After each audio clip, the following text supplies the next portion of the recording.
आपने देखा होगा कि कई बार इंडिया और अमेरिका के बीच ट्रेड को लेकर थोड़ी कशमकश होती रहती है। कुछ प्रोडक्ट्स पर टैरिफ लगते हैं, सैंक्शंस लगते हैं, लेकिन एक सेक्टर ऐसा है जहां ऐसा कुछ नहीं होता। हालांकि अमेरिका की बड़ी कंपनी वहां पर है। मैं बात कर रहा हूं यूएस होटल चेन्स की, जैसे मैरियट, हयात या हिल्टन। तो फिर सवाल ये है कि क्यों इंडिया इन चेन्स को एकदम से आउट नहीं कर देता। दोस्तों, इसके पीछे सिर्फ एक वजह नहीं है, बल्कि कई जियोपॉलिटिकल, इकोनॉमिक और स्ट्रैटेजिक रीजंस है। तो चलिए इस कॉम्प्लेक्स पजल्स को सॉल्व करते हैं। सबसे पहले एक क्विक रिकैप। टैरिफ क्या होता है? बेसिकली जब कोई कंट्री किसी दूसरे कंट्री से आने वाले प्रोडक्ट्स या सर्विस पर टैक्स लगाती है तो उसे टैरिफ करते हैं। इसका मेन मकसद होता है डोमेस्टिक इंडस्ट्रीज को बचाना और उन्हें प्रमोट करना। एग्जाम्पल, अगर इंडिया में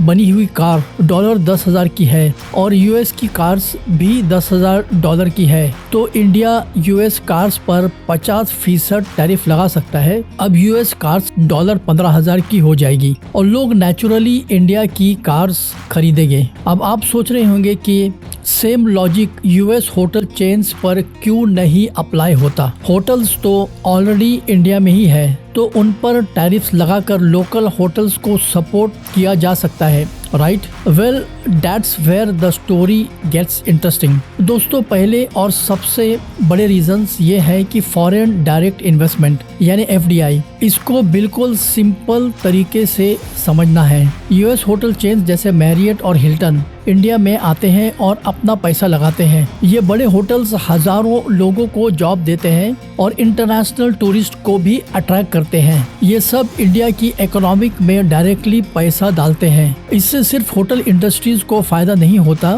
बल्कि कंस्ट्रक्शन, ट्रांसपोर्टेशन, फूड सप्लाई और इवन लोकल हैंडीक्राफ्ट्स तक इंडस्ट्रीज को बूस्ट मिलता है। अगर इंडिया 100% टैरिफ लगा दे तो ये यूएस कंपनीज इंडिया से निकल जाएंगे या फिर वो इंडिया में नया इन्वेस्टमेंट करना बंद कर देंगे। इससे इंडिया की इकोनॉमिक को बहुत बड़ा झटका लग सकता है। मेक इन इंडिया और आत्मनिर्भर भारत इनिशिएटिव का एक बड़ा हिस्सा है फॉरेन इन्वेस्टमेंट को अट्रैक्ट करना, क्योंकि देश को आगे बढ़ाने के लिए नए प्रोजेक्ट्स, नए इंफ्रास्ट्रक्चर और नए जॉब्स की जरूरत है और वो सब एफडीआई से ही आते हैं। एक और बहुत जरूरी बात, इंटरनेशनल ट्रेड्स में रेसिप्रोसिटी का रोल होता है। रेसिप्रोसिटी का मतलब टिट फॉर टैट। अगर इंडिया यूएस होटल चेन्स पर टैरिफ लगाता है तो यूएस भी इंडिया के प्रोडक्ट्स पर टैरिफ लगाएंगे। असल में इंडिया से यूएस को टेक्सटाइल्स,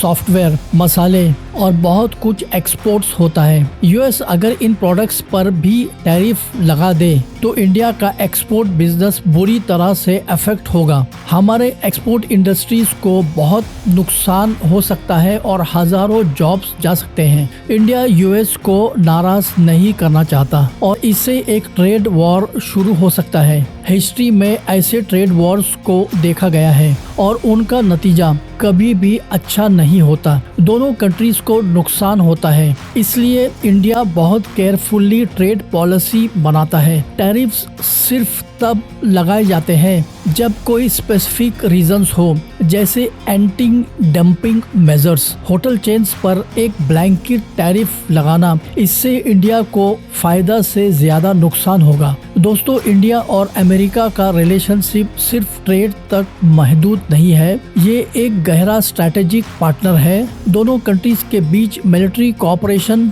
इंटेलिजेंस शेयरिंग और जियोपॉलिटिकल इंटरेस्ट बहुत सिमिलर है। दोनों कंट्रीज चाइना के इन्फ्लुएंस को काउंटर करने के लिए साथ काम करते हैं। इंडिया एशिया में डेमोक्रेटिक का लीडर है और अमेरिका के लिए एक की अलाई है। अब इमेजिन करो, अगर इंडिया यूएस की बड़ी होटल चेन्स पर 100% टैरिफ लगा दे तो इससे डिप्लोमेटिक रिलेशंस खराब हो सकता है। अमेरिका इसको एज अ हॉस्टाइल मूव देख सकता है। ये एक ट्रेड डिस्प्यूट से बढ़कर एक डिप्लोमेटिक क्राइसिस बन जाएगा। इंडिया और यूएस का रिलेशनशिप इतना जरूरी है कि इसको छोटे मोटे ट्रेड इश्यूज की वजह से खराब नहीं किया जा सकता। यूएस होटल्स की चेन की प्रेजेंस इंडिया में एक तरह से यूएस की इकोनॉमिक और कल्चरल का सॉफ्ट प्रेजेंस है। इससे दोनों कंट्री के बीच अंडरस्टैंडिंग बढ़ती है। एक और पॉइंट जो बहुत जरूरी है, यूएस होटल चेन्स अपने साथ इंटरनेशनल स्टैंडर्ड्स, बेस्ट प्रैक्टिसेस और एडवांस टेक्नोलॉजी लेके आते हैं। जब मैरियट या हयात जैसे ब्रांड्स इंडिया में आते हैं तो लोकल होटल्स चेन्स को भी अपने स्टैंडर्ड्स इम्प्रूव करने पड़ते हैं। इससे पूरे इंडस्ट्रीज में कंपटीशन बढ़ता है, कस्टमर्स को बेहतर सर्विस मिलती है और क्वालिटी इम्प्रूव होता है। अगर यूएस चेन्स को बाहर कर दिया जाए तो लोकल इंडस्ट्रीज का कंपटीशन खत्म हो जाएगा। इन्हें अपने स्टैंडर्ड्स मेंटेन करने की जरूरत नहीं पड़ेगी। इससे इंडिया का टूरिज्म सेक्टर लॉन्ग टर्म में कमजोर हो जाएगा। इंटरनेशनल टूरिस्ट भी उन ब्रांड को प्रीफर करते हैं जिन्हें वो पहचानते हैं। इसलिए यूएस चेन्स की प्रेजेंस इंडिया की टूरिज्म इंडस्ट्री के लिए फायदेमंद है। और एक फाइनल रीजंस जो डायरेक्टली इकोनॉमिक्स से जुड़ा हुआ है, इन यूएस होटल चेन्स में हजारों इंडियंस काम करते हैं। फ्रंट डेस्क स्टाफ से लेकर हाउस कीपिंग तक बहुत सारे लोगों को एम्प्लॉयमेंट मिलता है। अगर ये चेन्स बंद हो जाएं तो कितनी फैमिलीज अफेक्ट होगी इसका अंदाजा लगाना मुश्किल नहीं है। इसके अलावा ये होटल गवर्नमेंट को टैक्सेस भी देते हैं जिससे